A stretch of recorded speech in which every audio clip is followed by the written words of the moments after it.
ბოლო პერიოდში შენიშნავდით აქტიურ აგრესიულ პროპაგანდას, რომელიც მიმართულია ქართული ეკლესიის დაკნინებისკენ. ეს თითქოს ერთგვარ მოდურ ტენდენციადაც იქცა. სოციალურ ქსელში ხშირად შეხვდებით ხატების პაროდიებს, მის ქვეშ მიწერილ შეურაცხმყოფელ კომენტარებს და ბილდსიტყვაობით მოხსენიებულ პატრიარქს. ბევრს ეს ათეიზმი ჰგონია, ხოლო ის, ვინც ამგვარად იქცევა, თავს ათეისტად მიიჩნევს. საინტერესოა ხალხის აზრი ამ საკითხთან დაკავშირებით და ცნობიერება, თუ საერთოდ რას ნიშნავს სიტყვა ათეიზმი. ათეიზმი თუ იცით რას ნიშნავს? ანუ ამაზე ინფორმირებულები მაინც და მაინც არ ვართ, ამიტომ თავს ვიკავებთ. თავს შევიკავებთ. ათეიზმი თუ იცი რას ნიშნავს? დიახ, რა თქმა უნდა. ანუ ღმერთს არ აღიარებენ. ათეისტები. ბოლო პერიოდში თუ შეგინიშნავს ათეისტების მომრავლება ჩვენს ქვეყანაში. მომრავლება უფრო არა, მიმბაძველობა. როგორ ფიქრობ, რატო ხდება ეს? რავი, კაი პონტია ალბათ. მაგათვის. შენ თვითონ მორწმუნე ხარ? შეიძლება ის დაგვარად. მომრავლებული არის სამწუხაროდ ათეიზმი და ეს იქცა რაღაც მოდურ ტენდენციად. აი ამ ტენდენციას, როგორც აღნიშნე, აქვს მოდურობის ხასიათი, ადრე თუ გვიან ეს ყველაფერი ჩაბარდება წარსულს. ხო, რა თქმა უნდა, რაც ღმერთის ვისაც არ წამთ რა, არ აღიარებენ და საქართველოს ძალიან მომრავლდა ახალგაზრდა პატარებში, აი 14-15 წლის ასაკში რა სადღაც და რავი, თან გავცნობიერებენ, იმიტომ რომ არ იციან ზუსტად რას ნიშნავს, აიბრალებენ ამ. შენ იცი რას ნიშნავს ათეიზმი? ანუ ხო, ღმერთის არ წამთ. როგორ ფიქრობ, რას ნიშნავს ათეიზმი?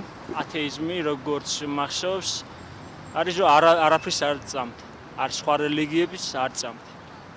არც ქრისტიანობა, არც მუსლიმანობა და ასე შემდეგ. ათეიზმი თუ იცი რას ნიშნავს?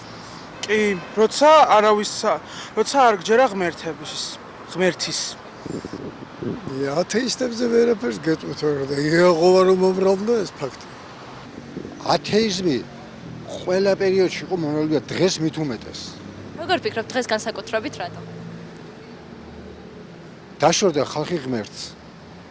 ბოლო პერიოდში ზოგადად ძალიან ბევრი რამე შემინიშნავს ჩვენს ქვეყანაში და მათ შორის ვიტყოდი რომ ათეისტური დამოკიდებულების მომრავლებას, მაგრამ არ ამგონია რომ ყველა ვინც ამბობს რომ ვარ ათეისტი და ასე შემდეგ, იცოდეს რა არის ათეიზმი.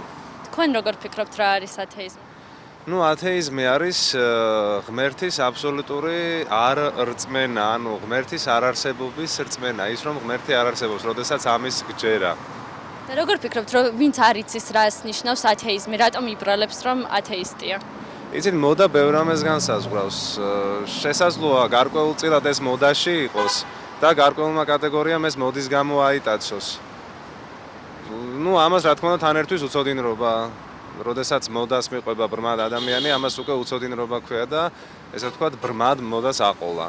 და აგრესია თუ შეგინიშნავთ ასეთი ადამიანებისგან? რა თქმა უნდა, შემინიშნავს, მაგრამ არ არის რა თქმა უნდა სწორი, იმიტომ რომ ჯერ ერთი აგრესია საერთოდ არ ვამართლებ, არანაირ აგრესიას არც ერთ კონტექსტში იქნება ეს დიალოგი, ისეთ საკითხზე მაგალითად როგორიც ღმერთის არსებობა, არ არსებობა თუ სხვა რამე.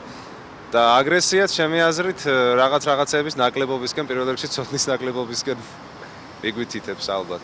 თანამედროვეობა ისევე როგორც ათეიზმი არ გამოიხატება სხვის მრწამსის გმობაში. ეს არის რწმენის თავისუფლება და ეს თავისუფლება ავტომატურად ნიშნავს სხვების რელიგიური არჩევანის პატივისცემას.